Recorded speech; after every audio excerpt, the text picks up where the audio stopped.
নজর রাখবো পরবর্তী সংবাদে। মহারাষ্ট্রের শাসক জোটে ফাটল, একেবারেই তাই। মহারাষ্ট্রে এই মুহূর্তে শাসক জোটে ফাটল লক্ষ্য করা যাচ্ছে এবং জানিয়ে রীতিমতো এবার জাতীয় রাজনীতিতে শোরগোল সৃষ্টি হয়েছে এবং বলতে পারেন যে নয়া জল্পনা কিন্তু এবার তৈরি হচ্ছে। কেননা মুখ্যমন্ত্রীর ডাকা বৈঠকে এই মুহূর্তে এড়িয়ে গিয়েছেন উপমুখ্যমন্ত্রী একনাথ শিন্ডে। তবে কি বলা যায় যে মন্ত্রিসভায় রীতিমতো চরম অসন্তোষ দেখা দিচ্ছে?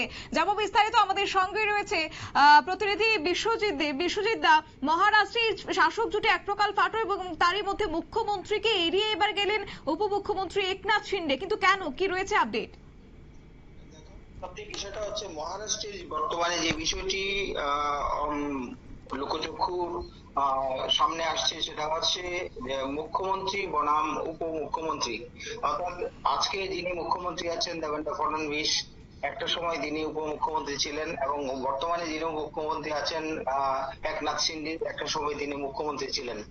এর আগে এই প্রসঙ্গক্রমে পূর্ববর্তী কিছু বিষয় এখানে আলোচনা করা দরকার। সেটা হচ্ছে 2019 সালে যে বিধানসভা নির্বাচন অনুষ্ঠিত হয়েছিল, সেই বিধানসভা নির্বাচনে বিজেপি পেয়েছিল, একাই পেয়েছিল 102টি আসন।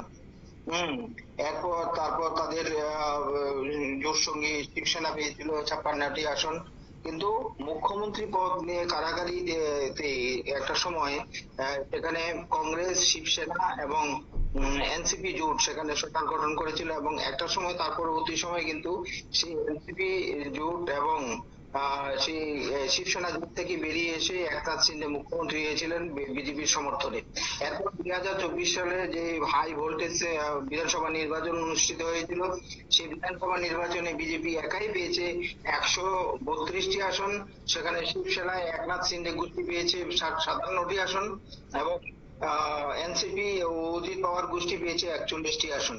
সুতরাং সেখানে মহারাষ্ট্রে টোটাল বিধানসভার আসন হচ্ছে 288টি।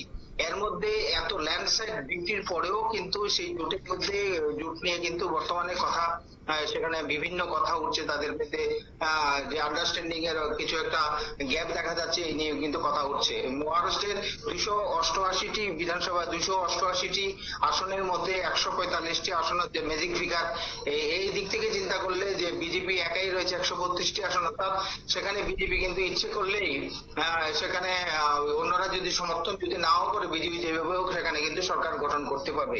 এই পরিস্থিতিতে সেখানে কিন্তু এখনো কিন্তু সেখানে মহাজোতি জোট সেখানে রয়েছে। তার মধ্যে বিজেপির 132টি আসন, শিবসেনা একনাথ শিন্ডে গোষ্ঠীর 57টি আসন, এবং এনসিপি অজিত পাওয়ার গোষ্ঠী 41টি আসন রয়েছে। এখন প্রশ্ন হচ্ছে অল ইজ ওয়েল, এই কথাটা কিন্তু মহারাষ্ট্রে সেখানে উঠে আসছে। সেটা হচ্ছে সবকিছু কি ঠিকঠাক চলছে মহারাষ্ট্রে মহাজোটি জোটে? কিন্তু দেখা যাচ্ছে সেখানে মুখ্যমন্ত্রী এবং উপমুখ্যমন্ত্রীর মধ্যে মুখ দেখা দেখি প্রায় বন্ধ হয়ে রয়েছে। মুখ্যমন্ত্রী সেখানে মিটিং ডাকছেন, মন্ত্রিসভার মিটিং ডাকছেন, কিন্তু সেখানে দেখা যাচ্ছে সে একনাথ প্রাক্তন মুখ্যমন্ত্রী এবং বর্তমান উপমুখ্যমন্ত্রী সেখানে একনাথ শিন্ডে সেখানে বৈঠকে যুক্তি দিচ্ছেন না। শতাব্দী, ধন্যবাদ বিশ্বজিৎ তোমাকে।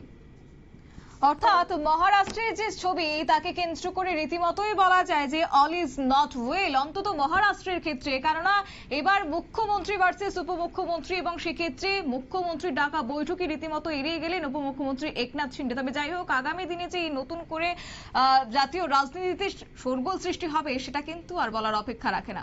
এ নিয়ে ছোট্ট একটি বিজ্ঞাপন, প্রীতির সঙ্গে থাকুন।